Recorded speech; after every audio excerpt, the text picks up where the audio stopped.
So we are going to study today Mollier diagram, and first we need to know entropy and enthalpy. So what is entropy of a substance? That randomness of a system as per the books, or a chaos.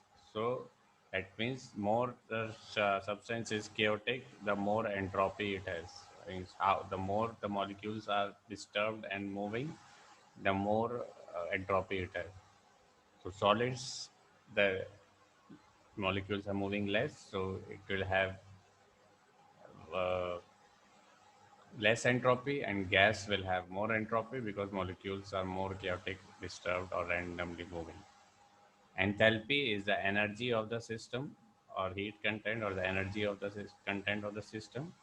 For example, if you have an initial and final stage of a process, the initial stage, if the energy is less and finally you have more energy in the final stage, that means the enthalpy is increased.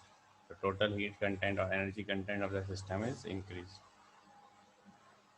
And vice versa, if the initial energy was more than the final energy, then the enthalpy is reduced. So let's see with example how is this enthalpy and energy. So entropy can be called your randomness disorder or chaos, and we have a cube of ice and liquid water. So cube of ice has more organized molecules and are less moving, and water molecules have more molecules which are moving, more randomness. So which one has more entropy? Liquid water has more entropy. So let's see that water in solid and water in liquid is both H2O, but the entropy of the substance, both are having different entropy. Now let's see enthalpy. Enthalpy is the change in the energy content of a chemical system. So this is your line of a reaction of a chemical system where initially we had some energy, and after the reaction starts taking place, the energy increased and slowly it started decreasing because it's an exothermic reaction. The heat started releasing. Let's see it in a graph that we have energy on one side and the time of the reaction on the other side. So initial reactant side, we have more enthalpy, it increases in a graph, and finally for the product side, the enthalpy is reduced. So delta H is the change in enthalpy, or enthalpy is change in heat energy is how the enthalpy is seen. So we understood about enthalpy and entropy. Now let's understand the Mollier diagram. So in Mollier diagram, first we have to make the Mollier diagram. We have x-axis and y-axis, and on y-axis we have enthalpy, which is represented by H, or it is called H line, and horizontal x-axis we have entropy or S line. Then we have different red color curves which are called the saturation line or moisture line. So below the saturation line there are dry fraction lines, because below this saturation there will be moist steam or wet steam. So it will have dry fraction line, and above the saturation line we will have superheated steam. So these lines are showing the dryness fractions of the lines, how much dry is there or how much still there is chance to have moisture. Now they have some blue lines which are going upward. These are called pressure lines. These lines will show us pressure at different stages of the reaction, And there are some green lines which are called temperature lines, which will show us the temperature at different stages of the reaction with regards to entropy and enthalpy of the system.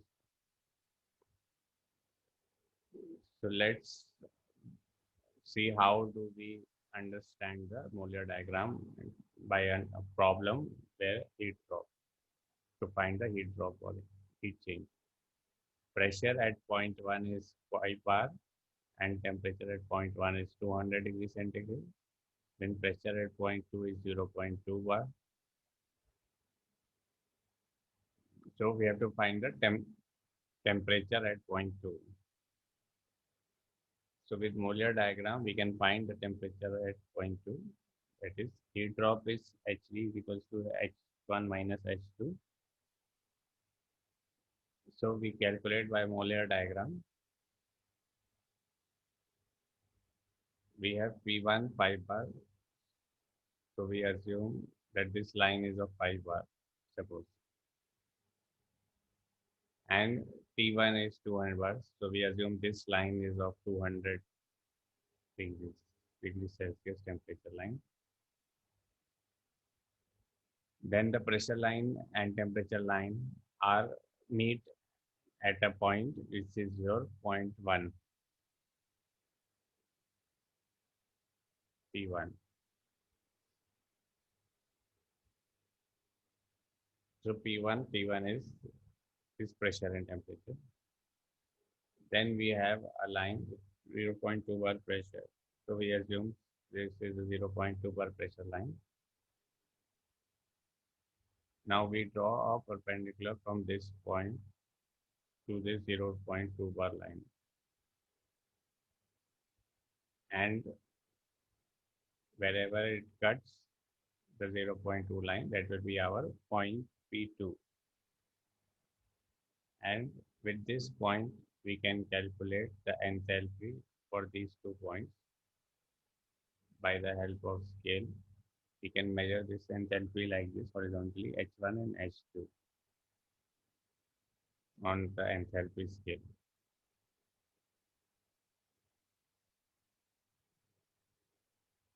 So we get by the difference between H1 and H2, we get the heat drop, and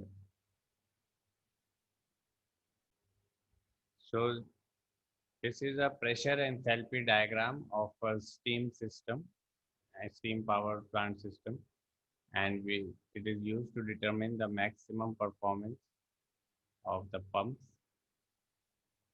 So we have this side pressure and this side we have the enthalpy of the system, that is the heat energy content of the system. So we have these blue lines, that is our liquid state, and we have this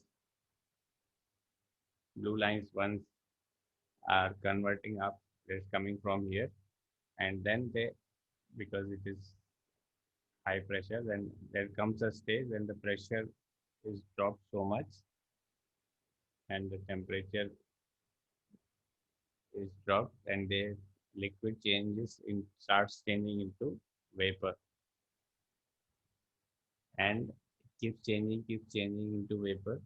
Like suppose say water 100 degrees centigrade, keeps changing into water vapor, and there comes a time when this liquid is completely changed into vapor, and after that the pressure starts decreasing much more.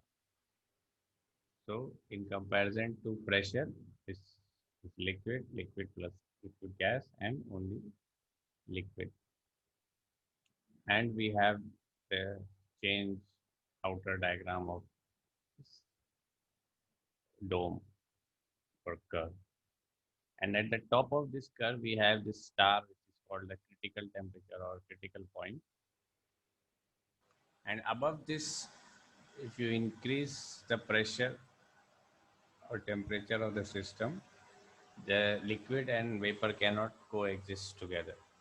It is only within this that the liquid can exist as liquid and gas both. Outside this side, we will have in gaseous state, and this side will have in liquid state only. So this is our pH diagram for water. Then we have this green lines for the temperature and these blue lines for the pressure of the system. The green lines is the percentage of the, and we have this blue lines for the different pressures of the and different entropy of the system. 8.58, 7.57, 6.5, like that. So green lines are indicating how much is the vapor, 10%, 20%, 30%, 40%, and finally we have 100% vapor, and then we have only vapor here. So on this pressure enthalpy diagram, we draw this cycle of a real equation plant in 4 stages. So the fourth stage is where in the tank you have some liquid and some vapor. Now we take this vapors from the tank in the compressor and we put it into the from the compressor. When the gas is when the liquid is getting compressed, so the heat content of the system is increasing, or the enthalpy is increasing, and hence the temperature is also increasing.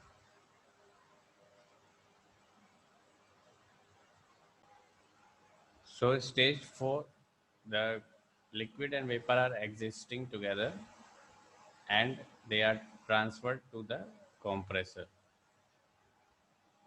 in whatever stage of liquid or vapor they are. From the compressor increases the pressure of the system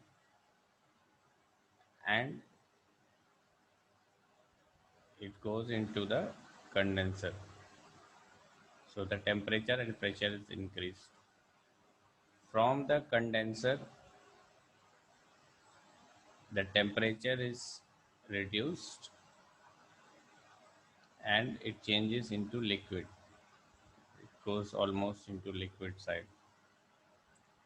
And the moment almost it changes into liquid, it is allowed to expand with the expansion valve stage 3, and then the pressure suddenly drops and the temperature also changes, reduces. So same thing we try to understand here, that at stage 4 in the tank we have here liquid and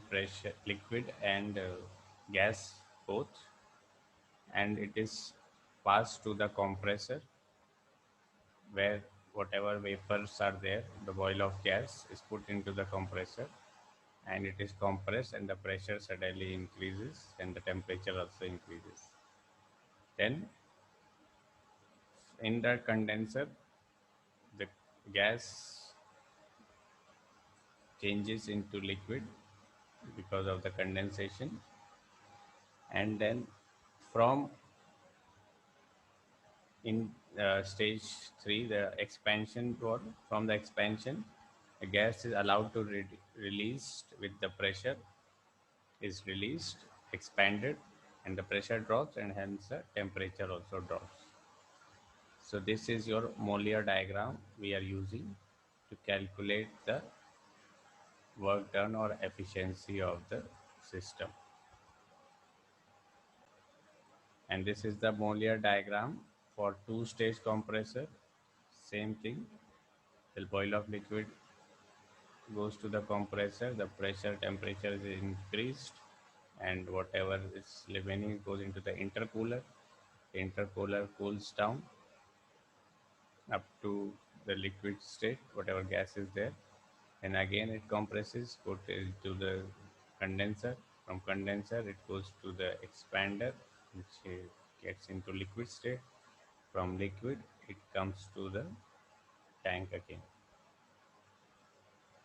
and if there is some more gas is left, then it goes again into the second stage compressor. So this is our two-stage compressor diagram for Mollier diagram to understand by the Mollier diagram.